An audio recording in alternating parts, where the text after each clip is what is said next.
Welcome to Failed Forward, a podcast for professionals who are wondering, how the hell did I get here? Join your host, Rachel Durkin, and me, Donna Miller, as we discuss the messy, bumpy, and often unattractive journey to success. After all, if it isn't hard to do, is it really worth doing?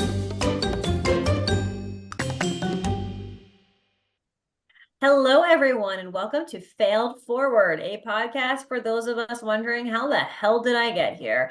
I am your co-host, Rachel Durkin with Paradigm Marketing and Design, and joining me is Donna Miller, your other co-host, the founder of C3 Workplace, and Donna Miller Business Growth Consulting.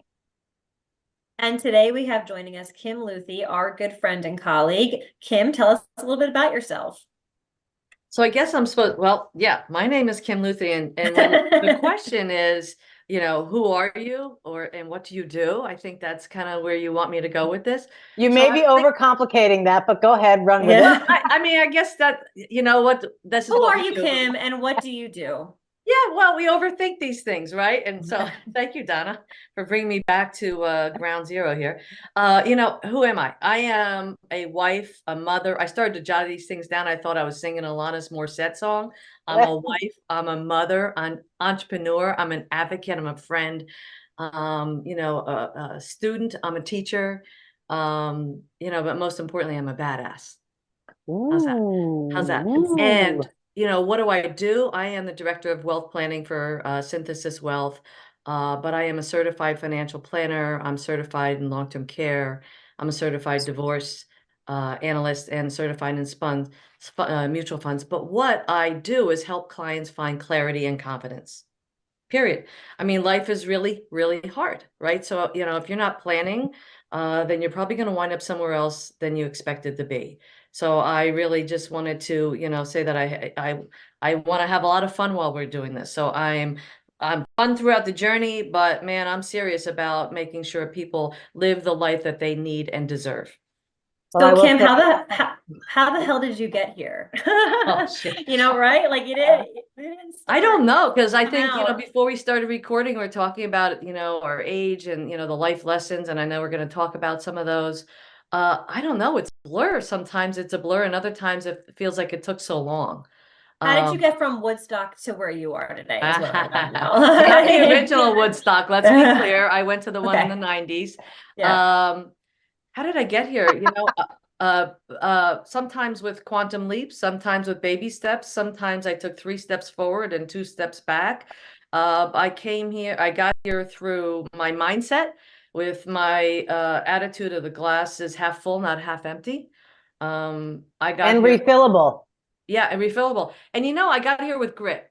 And I didn't even realize this when someone said, what you have grit. And you can look up in Webster's what that means, but for me, I realized it's more about it as an acronym, and G is for gratitude, right? I am grateful for everything I have, need, and deserve, and I am unapologetic for everything that I've been able to acquire, because it came with a lot of life lessons, which I know we're going to talk about. R for resilience. I am, gosh darn it, resilient. And I don't know, I think that came from my family. The Luthy saying is, you don't ask, you don't get. And what's the worst thing they're going to say is no. Mm-hmm. So, it was more about like this mindset, my family, most of the background is Irish. So we're kind of ballsy at times and stupid at others. I don't know, I guess, but we learned our lessons, and hopefully it's the ones that pay attention to what's happening. So you got gratitude, you have resilience and integrity. I can tell you stories about, even when raising my daughter, who's now 33, the integrity issue. Okay, we're in a parking lot, the door flings open, it hits someone else's door. Do you leave a note? Do you take ownership of that? Yes, you do. Not everybody does that. And I wanted to show those life lessons. So I'm, what you see is what you get, sometimes with a filter, but, and then, and I'm tenacious. People, you have a problem, I'll help you find the solution. No is not an acceptable answer, even through challenges, raising with our family, if we are having issues, and what if that person never gets better? Oh, they will. I will help them get better. So that I don't know. I think that's how I got here. It's an attitude. you know? I love the integrity piece, and I love because I want to work with people with integrity, and I want to be around people with integrity. And I remember this is like such a silly thing, but I was at a restaurant with my son, and he was in the bathroom, and he found $40 in cash on the floor. And he said, "Oh, look!" He was excited because he's learning what he can get with money. I said, "You've got to hand that in and see if somebody comes and gets it." And he did it, and he was happy to do it. And I don't know if those people also had integrity, hopefully, and tried to hand it out. But like teaching those lessons and being around people with integrity is so important. Yeah, it's doing the right thing no matter who's looking. Right. Yeah. Period. I agree. And being proud of yourself. Yeah. Yeah. Whether it's your children or your team members, your actions always speak louder than your words. So I yeah. think this integrity thing is really important. And so I get it, and I love all the things you said. And the reality is, we're here talking about failed forward. So that's all great, and we should all take a lesson from Kim's grit anagram. Is that what you say when you have anyway? Okay. I That don't sounds know. that See, sounds yeah, fancy. it's like Acronym. Above my pay acronym. grade. There you go, acronym. Anagram. Kim's What is an acronym. anagram? Anagram is something else. I'm watching Dan Brown's Hidden Symbol. It's amazing. Anyway, Oh, okay. I digress. Imagine that. Okay, so your success has been based on a lot of things that we hear a lot of successful people do. But talk to us a little bit about obstacles. What was possibly the biggest professional obstacle that you encountered in your few years that you've been doing this, and then how'd you overcome it? Well, first of all, I wish it were only a few years, or not wish. Actually, I'm grateful. I've been doing what I'm doing for 35 years, which that is, Rachel, to your point, how the heck did I get here? Because I feel like I'm in my head 20 some years old. And right. Sometimes I act it, but I have energy like that. And like I'm curious. Um, Obstacles, that question's a tough one for me because I don't see obstacles. I see opportunities. And in fact, after I get through that challenge, whatever it wasn't until I look back and go, that was hard. That was an obstacle, but I didn't see it as that. It was an opportunity. When people have problems, I got solutions. I can help you find a solution. We may not wind up exactly where we thought we were going to be, but we're going to wind up exactly where we're meant to be, whether we like it or not. So, I think it's about being reflective, and figuring out that, again, being in the business for a long time, that I've been given opportunities to help make a difference. So, the obstacle, if I thought of an obstacle, I probably would say, really about not finding, it's about who my mentors were. This business is male dominated, and I love that because I love men. But, when I started, there weren't many women in my role. There still aren't statistically a lot of women in the role of financial services. And I had some great people in my life, and I can think of one mentor, for example, but he was more of a managerial role, not a leader. So I think the obstacle was that I wasn't given a seat at the table. And I didn't know enough, you don't know what you don't know, to get that seat at the table sooner. Because my purpose is to make a difference in many people's lives. And I could have done that exponentially quicker, sooner, more, had I been given a seat at the table and been taught. And not that I don't take responsibility for not learning myself, because I have learned a lot, but I could have been taught, hey, Kim, have you considered this? You're building your book of business this way. Industry leaders have done it that way, that type of thing. So I think an obstacle was not having a seat at the table sooner. And how did you fix that? Yeah. Well, how did you realize it, and how did you fix it? Yeah. Oh, goodness sakes. It's taken many years to realize it because, like, I'm a work in progress, right? And I think I fixed it by over time just seeing other women rise up, and not just women, but aligning myself at the right table.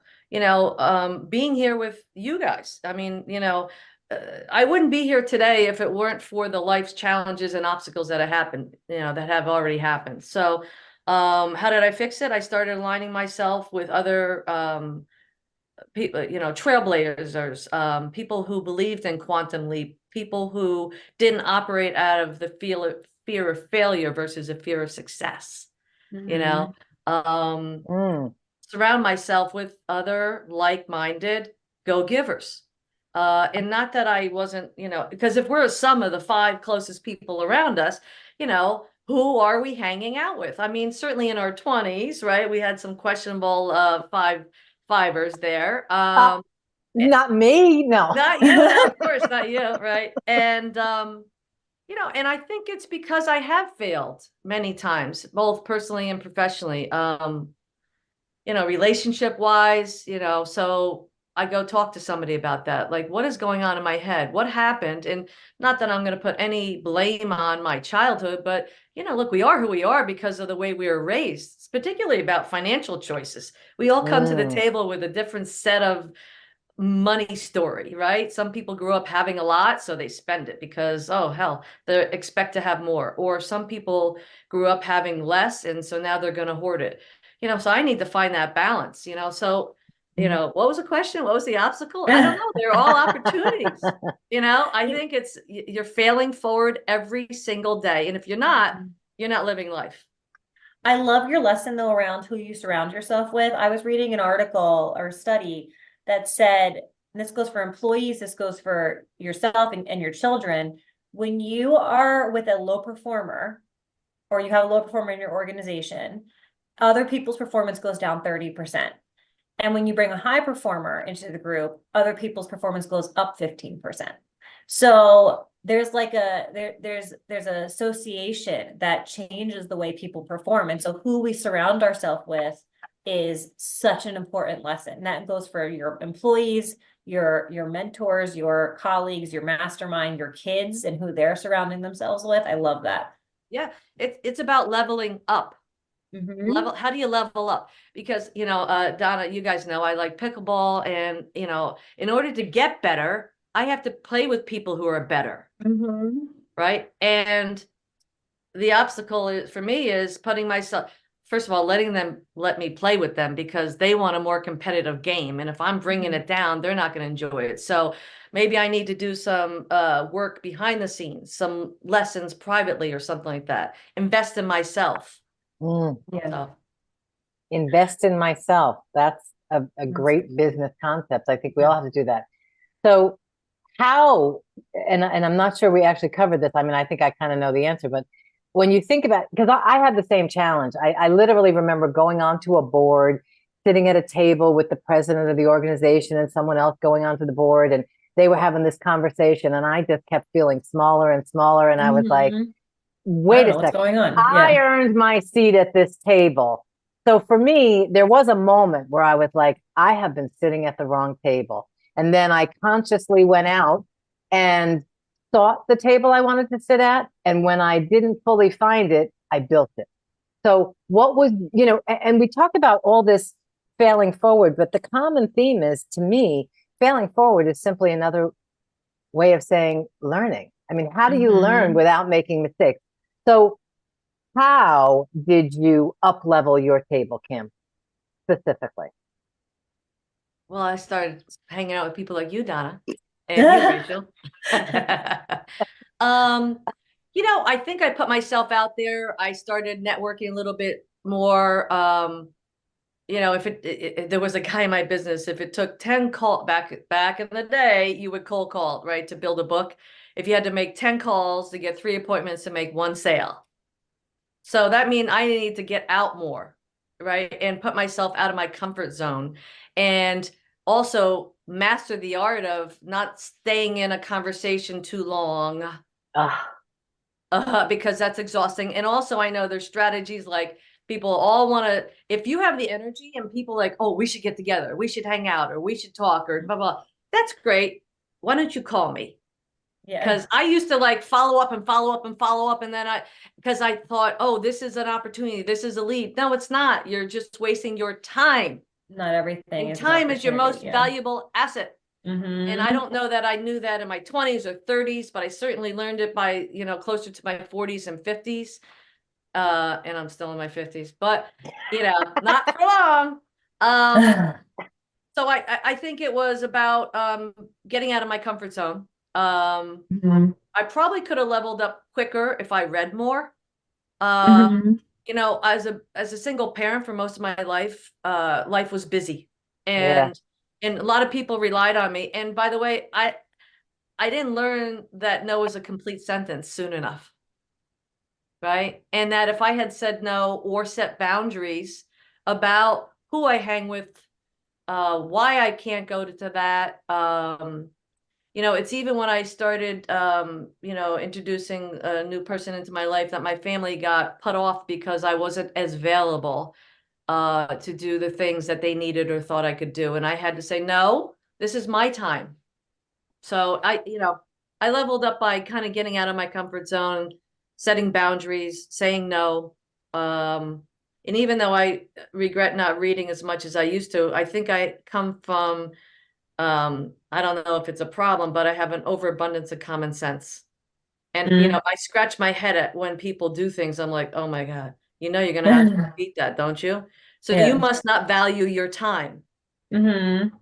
So, Kim, if you could go back, what would you have done differently? If you could change one thing.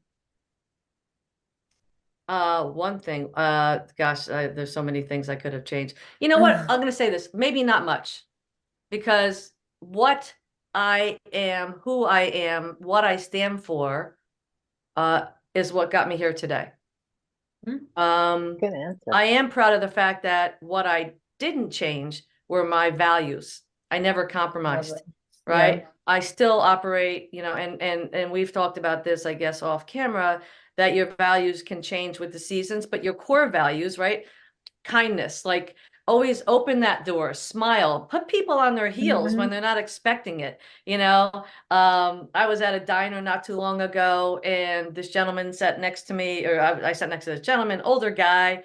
Um, he seemed like he could have been struggling, but you know, was very kind. And at the end, I went and I tried to pay his check, and he said, "No, no, no, no." And then he wouldn't let me do it. But on the way out, the lady's like, "Here's his check," and I paid it. And he goes, "Ah, I'm gonna get you." I said, "Come find me." You Yeah.